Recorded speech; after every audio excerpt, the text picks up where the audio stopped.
আল্লাহ রসুল কি বলছেন দেখেন, একজন মারা গেছেন, নবী সাল্লাল্লাহু আলাইহি ওয়াসাল্লামের সময় একজন মারা গেছেন। তো নবী করিম সাল্লাল্লাহু আলাইহি ওয়াসাল্লাম বলছেন, এই ব্যক্তির কি কোনো ঋণ আছে? একজন সাহাবী বলেন, হ্যাঁ ইয়া রাসূলুল্লাহ, তো ঋণ আছে। নবীজি বললেন, তোমরা ওর জানাজা পড়ো, আমাকে ডেকো না, তোমরা ওর জানাজা পড়ে নাও, আমি জানাজা পড়তে চাচ্ছি না। আমি এখন কেমন করে আপনাকে বুঝাবো ঋণ কত ভয়ঙ্কর জিনিস। আপনি যে ব্যাংক থেকে 3-4 কোটি টাকা লোন নিয়ে রাখছেন, লাখ লাখ টাকা লোন নিয়ে বসে আছেন, দিব্যি সুখে বসে আছেন, এমন চিন্তায় যে আপনার মৌত হবে না। আর নবী সাল্লাল্লাহু আলাইহি ওয়াসাল্লাম সময়ে একজন মারা যাচ্ছেন, তিনি বলছেন তোমরা জানাজা পড়ে নাও, আমি জানাজা পড়তে চাচ্ছি না। মানে ঋণগ্রস্ত ব্যক্তি জানাজাও তিনি পড়তেন না। তারপরে একজন এসে বললেন, ইয়া রাসূলুল্লাহ, আমি তার ঋণ শোধ করে দিব, তার যা ঋণ আছে আমি শোধ করে দিব। তখন নবী এসে জানাজা পড়লেন সাল্লাল্লাহু আলাইহি ওয়াসাল্লাম। তো আপনার এই কোটি কোটি টাকা ঋণ শোধ করার লোক তো রেডি আছে নাকি? আছে না?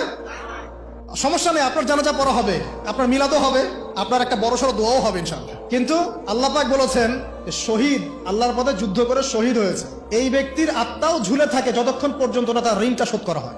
এবার বলেন আমি কি বুঝাবো আপনাকে? আর কিছু বলতে হবে? তো এখন সেই দোয়া শিখাচ্ছি আপনাদেরকে, যে দোয়া শিখলে আপনারা ঋণ থেকে বাঁচবেন ইনশাআল্লাহ।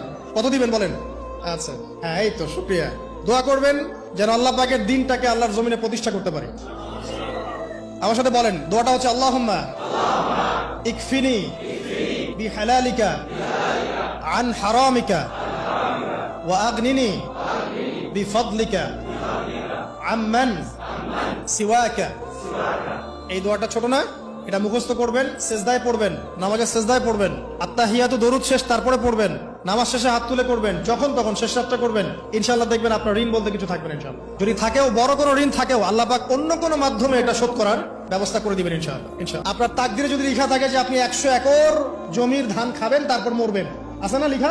একটা দানা কম বেশি হবে? আপনি যদি আল্লাহর প্রতি তাওয়াক্কুলি করেন, তাহলে আপনি আল্লাহর পথে থাকবেন, বিশ্বাস করবেন যে আল্লাহ পাক যেটা লিখে রাখছে আমার তাকদিরে রিজিক, এর একটা দানা রেখেও আমি পৃথিবী থেকে যাব না, সিম্পল। তখন আপনার অন্য পথে যাওয়ার কোনো কারণ নাই। আর যখন আপনি বিশ্বাস করবেন না, না এটা আমার হাতে, আমি যত পরিশ্রম করব তত রিজিক বাড়বে, আমি যত ঘুষ নিব তত বাড়বে, যত সুদ খাবো তত বাড়বে, যত দুর্নীতি করবো তত বাড়বে, তখন তো রিজিকের এই পুরো দায়িত্বটা আল্লাহ পাক আপনার হাতে ছেড়ে দিবেন। আল্লাহ পাক আপনাকে কোনো বারাকা দিবেন না। ইয়ামহাকুল্লাহু রিবা ওয়া ইউরবিস সাদাকা। সদকা করলে সম্পদ বৃদ্ধি পায়, আর রিবার মধ্য দিয়ে সম্পদ ধ্বংস হয়ে যায়, একদম মাটিতে মিশে যায়। কিভাবে ধ্বংস হয় সেটা এখন আলোচনা করার সুযোগ নাই, সময় নাই। আমি ইনশাআল্লাহ আরেকদিন শুধু রিবা নিয়ে আলাদা আলোচনা করবো ইনশাআল্লাহ। এটা সমাজের নিচু লেভেল থেকে উঁচু পর্যন্ত দরিদ্র মানুষদেরকে আরো দরিদ্র করবে, আর ধনীদেরকে আরো ধনী করবে। সম্পদ এক শ্রেণীর মানুষের হাতে গিয়ে জমা হয়ে যাবে, সবার হাতে সম্পদ এভাবে সার্কুলেট করতে থাকবে না। আর যখন আপনি জাকাত ভিত্তিক অর্থনীতি চালু করবেন, সদকা করবেন, হালালে থাকবেন, ব্যবসা করবেন, তখন সম্পদ এক হাত থেকে আরেক হাতে ঘুরতে থাকবে।